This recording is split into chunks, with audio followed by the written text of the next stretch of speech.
Hey, this is Joel with American Giants. I thought it would be a great week to talk about the International Fiberglass Spacemen and especially the Gemini Giant. It's been a massive roller coaster of a week for everybody.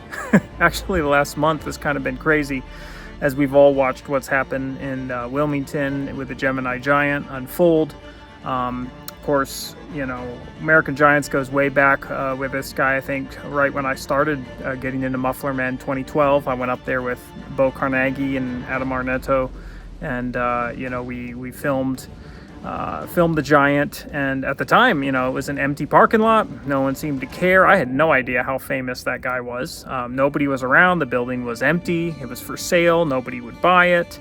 So my first impressions of the Gemini Giant were, yeah, this is really cool. It's the only spaceman that's left, but nobody cares about it. Well, I was, of course, dead wrong. It's the most famous Muffler Man out there. It's probably one of the main icons of Route 66. It really was on that first trip that, you know, I was really learning about the Spaceman versions that International Fiberglass made. And it's a fascinating backstory. In the mid-60s, International Fiberglass in Venice, California was a full-time Muffler Man factory. They didn't call the Giants that, of course, and made many more fiberglass figures than just the Giants. But the big men were popular, and it seemed every business in the nation was noticing the catchy advertisements in business trade magazines for the 20-foot salesman, and how much more money the store owners were making just because of the Giant. Paul Bunions were the first on the scene, but it wasn't long before alternate versions were made from the same mold to create a variety of these characters a business could buy. The Cowboys were big sellers, and Phillips 66 ordered 100 of these. Less popular Muffler Men options were pirates, a chef, pizza men, carpenters, and last but not least, a spaceman.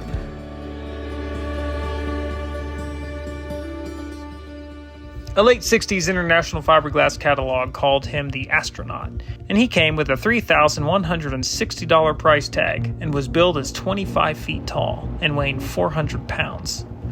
The mid-60s was dead in the middle of the space race, and retailers across the country were taking advantage of the customers' interest in space and rocket ships. From toys to TV shows to food and even gasoline, you could find a space version of whatever it was you needed to buy. It didn't take long for the marketing team at International Fiberglass to decide that a few simple alterations of their Giants could produce a spaceman. An unknown sculptor was put to work making a space helmet, and it's possible he took his inspiration from the movie Invasion of the Neptune Men. The movie was released in Japan in 1961 and finally in the US direct-for-TV in 1964, but featured a very similar helmet to what the Gemini Giant wears today. There is only record of 3 spacemen ever being made by International Fiberglass.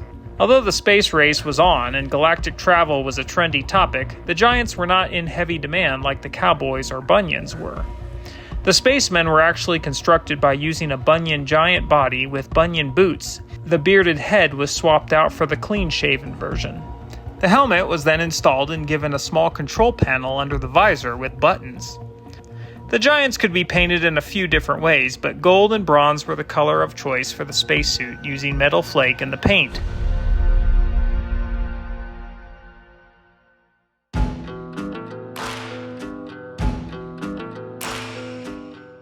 The first 2 Giants made were somewhat similar to each other and possibly made around the same time. One of them had a bronze color suit with a shiny blue helmet and was sold to the Astro Oil Company Incorporated, who had a few filling stations in the Los Angeles area. This particular spaceman went on to live a relatively long life at that location, and even when the station changed names, he stayed on. Eventually, he was taken down and most likely junked in the mid to late 70s. The other spaceman was ordered by Astroland in Coney Island, Brooklyn. The Giant arrived in 1966 in a large wooden crate and was assembled by the staff and set up next to the large Ferris wheel. Unlike the Astro Oil Company spaceman, which had a small trapezoid hole cut for the visor, the Astroland spaceman had a small rectangular one with gold trim, and there was a light on the inside to keep his face illuminated at night. Within a few years, the Giant began taking damage, and someone threw a rock through the visor, breaking the glass. The helmet was soon removed, and the Giant appeared for a number of years without a helmet, but still clutching his sign. In 1969, the Giant was taken down and removed completely, and no one has a clue where he went.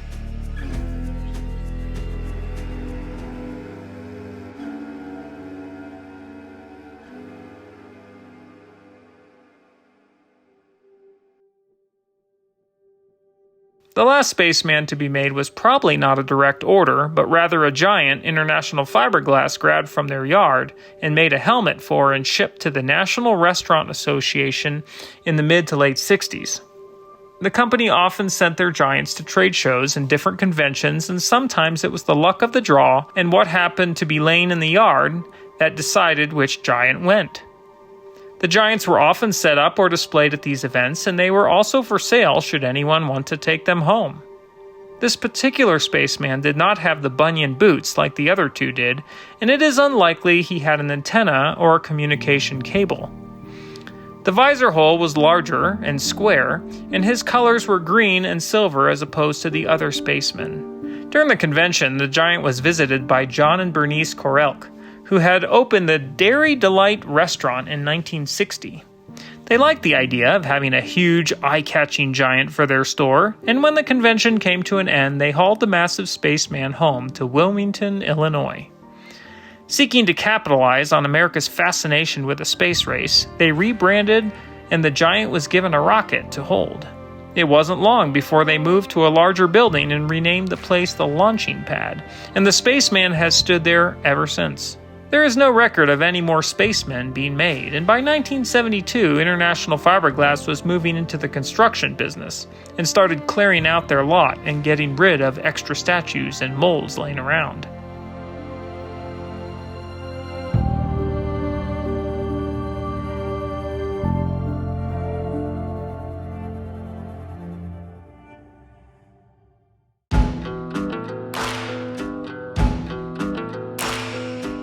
It's the most famous Muffler Man out there. It's probably one of the main icons of Route 66.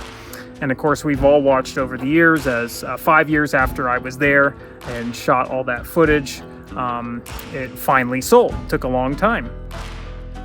You know, Tully and Holly brought it all the way back, did an amazing job. Everybody was happy about it. They repainted the giant. Or actually a volunteer came in and repainted it for them.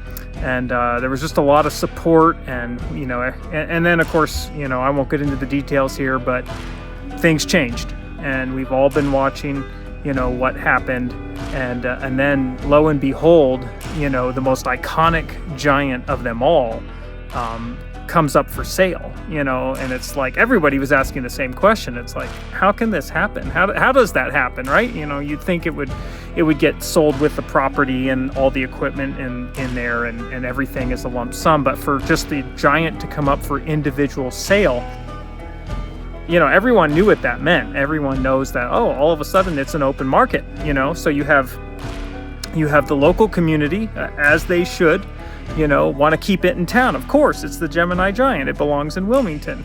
And so you have the local community that really wants to keep it, but they're also very aware that there's collectors out there that are also very interested. And of course, why wouldn't they be? It's the Gemini Giant. Now all of a sudden you have a chance to buy him, and can't really blame them, I know there was a lot of angry posts against collectors, but come on, that's not wrong for a collector to have interest in the Gemini Giant if it's available, and it was, right? So we have all this going on over the last few weeks, and you have the people in town that are valiantly trying to save the giant, raising money with a GoFundMe.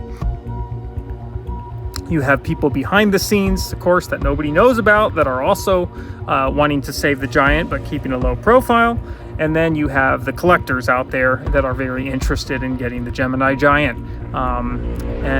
So all this is happening, and the pressure, it's like a pressure cooker that's building, and we're all watching this happen and reading endless comments.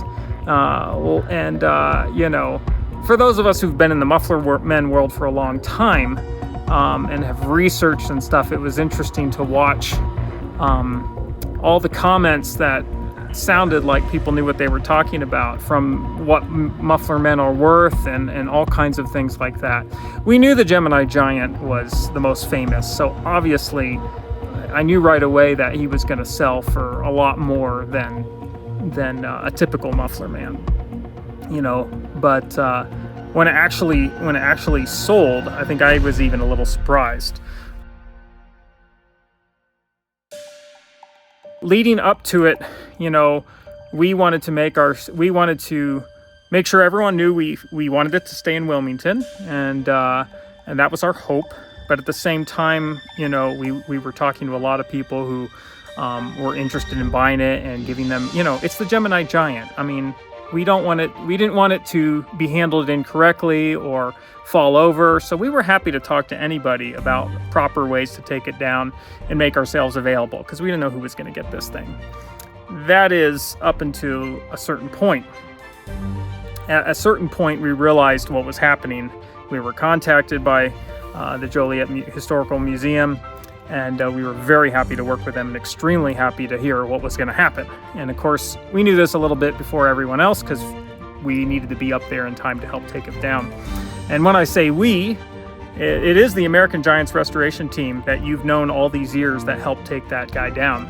But last year, to make things simpler, we did split as far as organizations. Giant is actually the company that does American Giants restorations, and they take care of a lot of the transport and internal structures and restoration. That's run by a guy named Michael Yunkin, who I've worked with years. And then American Giants, you know, we do the museum, a lot of historical research.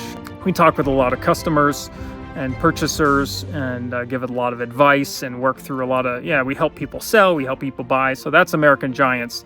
But we work hand in hand with Giant, and often when they're doing work with us or for us, it's, you know, still the American Giants restoration team. It's just a simpler way to run it and organize it. So the team heads up there on Wednesday early morning for this massive auction that's going to happen. And, you know, everyone, is talking about it.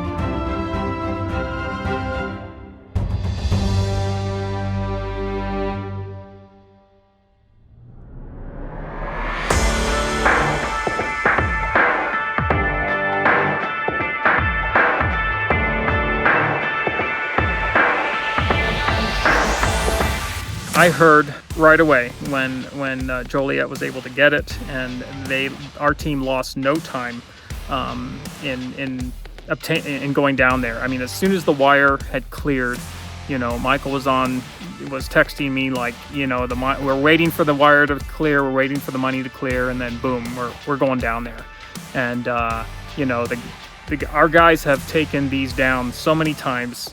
And transported them so many times. So it was really clockwork. I really want to give a shout out to the Public Works guys in Wilmington. They worked with our team, and Michael told me it was just so collaborative and everybody worked together so well. And those guys were a huge help to our guys. And they had all the equipment, you know, they had the bucket trucks and the cranes and the lifts and all this stuff. We did bring our custom trailer up there because we knew it would be a really perfect fit for that Giant. We've moved a lot of Giants with that, you know. Ironically, one of the guys who wanted to buy the Gemini Giant, or was interested, but one of his Giants got moved on that trailer. Buck Adams has been moved on that trailer. Some Giants in Texas have been moved on that trailer. Lots of Giants, lots of Muffler Men have been hauled on that trailer because it's custom fit for him and it fits him like a glove. So the Gemini Giant got his turn. We were honored that he could ride on our trailer, even if it was only a mile down through town there.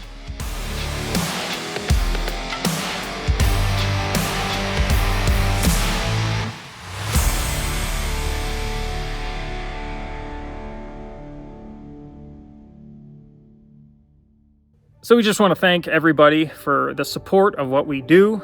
We want to remind you that there is a grand opening for our museum on Route 66, just south of Wilmington, an hour or so in Atlanta, Illinois. We hope to see you. If you can't come for that weekend, the museum's going to be open. We're going to get a Texaco Big Friend there, hopefully a Viking, hopefully this Phillips 66 Cowboy that I just found in Georgia that is now being restored, and we'll get there eventually. We really want to bring these Giants back to where you, the public, can see them and learn about their history. That's what we're all about. I just want to thank you for all the support, especially the day we took them down. We really felt the love, and we were happy and honored to be a part of it. It was a little rough during the few weeks before then, because a lot of you didn't know who we were, and you were a little leery that we were going to try to take it for our museum. We've always wanted what's best for the Gemini Giant and for Wilmington, so we were really happy the way it all worked out, and we were happy to be a small part of taking them down and in that whole process on that day. So if you want more content, check out our Patreon. It's also a great way to support us and let us know you enjoy our content and you care, and we can keep the Giants coming. And I post a lot of stuff over there, so you kind of get the inside scoop. So be sure and check it out, and we'll see you in the next video.